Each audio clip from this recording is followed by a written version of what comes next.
안녕하세요. 예작비뇨기과 최홍용 원장입니다.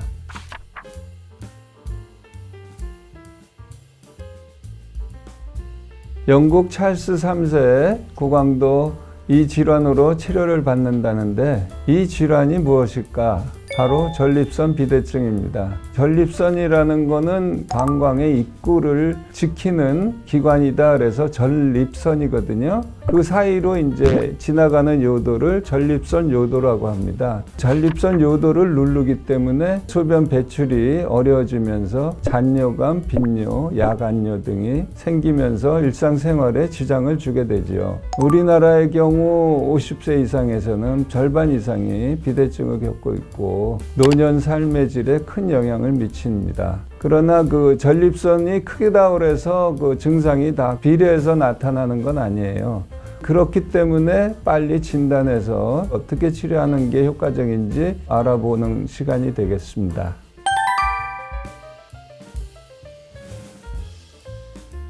전립선은 아까 말씀드린 대로 방광 바로 아래에 위치하면서 정액의 일부를 생산합니다. 그래서 정자의 운동성과 수정 능력을 좋게 해주죠. 그리고 요로 감염을 막는 파수꾼 역할도 합니다. 전립선은 20대 이하에서는 평균 15에서 20g 정도 있다가 30세 넘으면서 매년 0.4g씩 서서히 커지는 것으로 알려지고 있습니다. 결국 요도를 압박하면서 소변 증상이 나타나는 것이죠.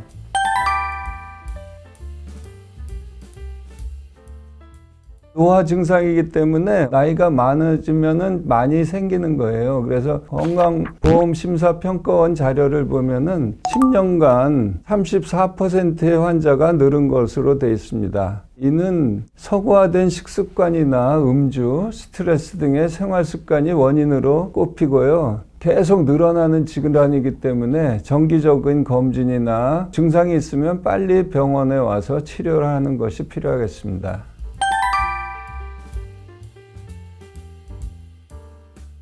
잘 알려져 있다시피 전립선 비대증의 주요 증상은 배뇨장애입니다. 전립선 조직이 커져서 요도를 압박하는 것은 소변이 나가는 길이 좁아진다는 뜻이죠. 당연히 소변 줄기가 가늘어지면서 소변 보는 것이 답답하게 느껴지는 게 되는 거죠. 소변 본 후에 이제 잔뇨가 남기도 하고 보고 나서 또 보고 싶은 증상이 나타나고 또 그러다 보면 화장실을 자주 가게 되고요. 전립선 환자들 많이 보다 보면 밤에 이제 화장실 다니는 것을 제일 힘들어 하십니다. 자다가 한번 깨면 다시 잠들기 힘들고 그렇기 때문에 건강에 아주 안 좋게 되죠.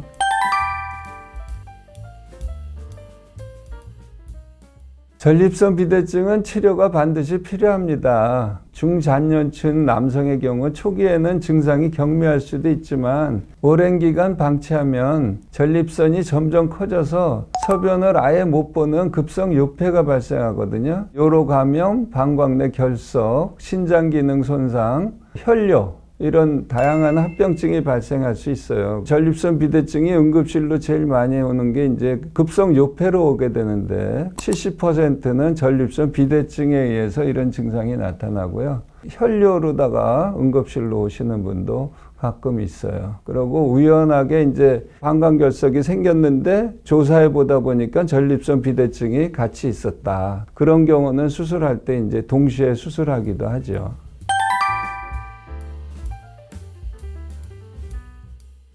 가장 기본적인 전립선 비대증의 치료는 약물 치료입니다. 약물 치료의 기본 약은 이제 알파 차단제하고 5알파 환원효소 억제제 등이 이제 기본 약인데요. 알파 차단제라는 거는 이제 전립선 요도를 넓혀줘서 소변이 편해지죠. 그 대신 이제 전립선에는 변화가 오질 않아요. 알파 차단제를 먹을 때 하루 정도만 그게 효과가 있기 때문에 매일 복용해야 되고 알파 브로커라고 그러는데 우리가 간단하게 그거는 이제 전립선 사이즈를 줄여주는 약이에요. 한 6개월 정도 먹으면은 한 20-30%까지 전립선이 줄어든다는 얘기가 있어요. 그 대신 먹는 걸 중단하면 다시 전립선이 자라기 시작을 하죠. 결국은 전립선 비대증 약을 먹게 되면 평생 먹어야 된다고 볼 수 있어요. 약물로 치료 치료가 안 되는 경우에 국소마 치료할 수 있는 시술법을 택하게 되죠. 전립선 결찰술은 전립선을 금속 실로다가 이렇게 묶어서 전립선 요도의 그 공간을 확보하는 방법입니다. 또 하나 리줌이라는 방법도 있는데요. 전립선에다가 열을 가해서 전립선 조직의 괴사를 유발시켜서 전립선을 줄여주는 방법이죠. 두 시술 방법 다 전립선을 제거하는 게 아니고 요도의 공간을 확보하는 방법이기 때문에 많이 커져 있는 경우에는 효과가 아무래도 적을 수 있고 재발률이 아무래도 조금 더 높다고 하겠습니다. 그런 경우에 근본적으로 많이 하는 치료는 제거하는 방법인데요. 전립선을 제일 대표적인 방법이 경요도적 전립선 절제술이 있어요. 몇십 년 전부터 우리가 내시경으로 많이 하던 방법이죠. 그 다음에 이제 헐미엄 레이저를 이용한 절제술이 있습니다. 이 수술 둘 다 그 전립선을 다 제거하는 방법이라 혈관들이 많이 모여 있는 부위이기 때문에 출혈이 발생할 수 있고요. 역행성 사정장애가 발생할 수 있고 드물게 성기능 부작용의 보고도 있고 심각한 부작용으로는 이제 요실금이 발생할 수 있는데 대개는 요실금이 이제 일시적으로 발생했다가 오래 지나면 돌아오긴 하는데 아주 드물게 인공 괄약근을 해야 되는 정도로 심각한 경우도 발생하기도 하죠. 그래서 이러한 절제술의 단점을 보완한 최신 치료 옵션으로 워터젯 로봇 수술, 아쿠아브레이션 요법이 요즘 주목을 받고 있습니다.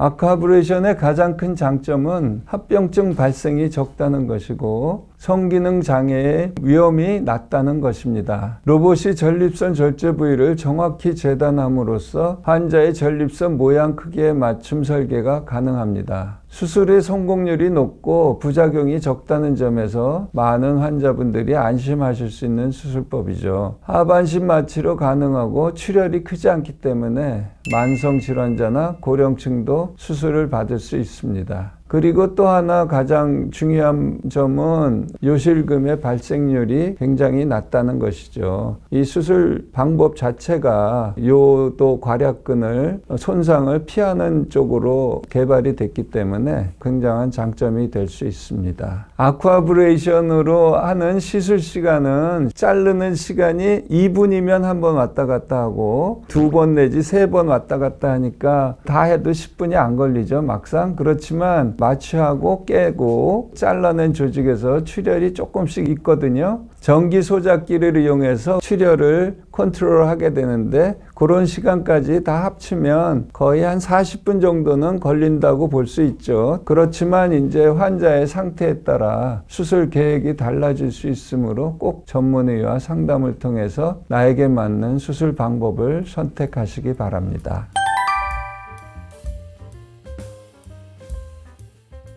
일교차가 전립선 비대증 환자의 하부유로 증상에 미치는 영향에 대한 연구가 있었는데요. 140만 명의 전립선 비대증 환자를 대상으로 진행된 연구의 결과 일교차가 14도보다 큰 경우에 소변 줄기가 감소하고 잔뇨감, 빈뇨, 급성 요폐 등의 배뇨 관련 증상이 악화돼서 응급실을 방문하는 환자가 평균 42.2명으로 일교차가 4도 미만일 때보다 약 48%, 즉 절반 가까이 많이 증가하는 것으로 발표되고 있습니다. 전립선 비대증의 대표적인 합병증인 급성요폐 또한 기온과 관련이 있는 것으로 나타났는데 818명의 환자를 대상으로 진행된 연구 데이터에 따르면 환절기에 급성요폐 발병률이 높아지는 것으로 확인됐습니다.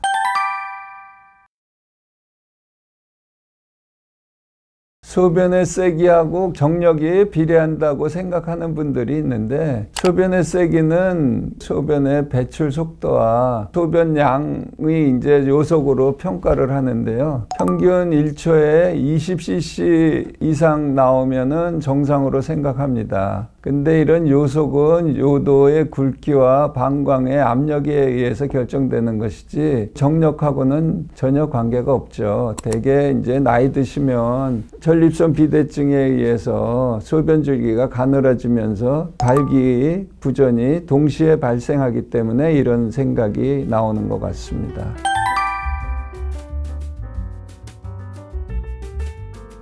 전립선 비대증을 관리하기 위한 방법은 방광에 자극 주는 맵고 짜거나 커피, 술을 과다하게 먹건지 자극적인 음식을 먹게 되면 배뇨 증상을 악화하게 됩니다. 특히 늦은 밤에 야식을 먹거나 수분을 많이 섭취하면 결국 배뇨 증상을 악화시키는 원인이 되고요. 전립선에 직접 영향을 주는 건 이제 기름진 음식은 안 좋아요. 채소, 야채 이런 거를 많이 드시고 체중 유지 또한 전립선 비대증 예방에 도움이 되는데요. 걷기 등의 유산소 운동을 자주 하는 게 좋습니다. 배뇨 증상이 나쁘신 분은 좌욕 같은 것을 하면 전립선 주위에 그 혈액순환이 좋게 되기 때문에 배뇨 증상 개선에 도움이 됩니다. 무엇보다 중요한 것은 조기 진단을 통해서 적절한 시기에 치료하고 평소에 아무리 예방 관리를 한다 하더라도 전립선 크기는 결국은 노화로 인해서 생기기 때문에 적절한 시기에 치료를 받는 것이 가장 효과적입니다. 지금까지 헬스조선 질병백과 전립선 비대증 관련 예작비뇨기과 최홍용 원장이었습니다. 감사합니다.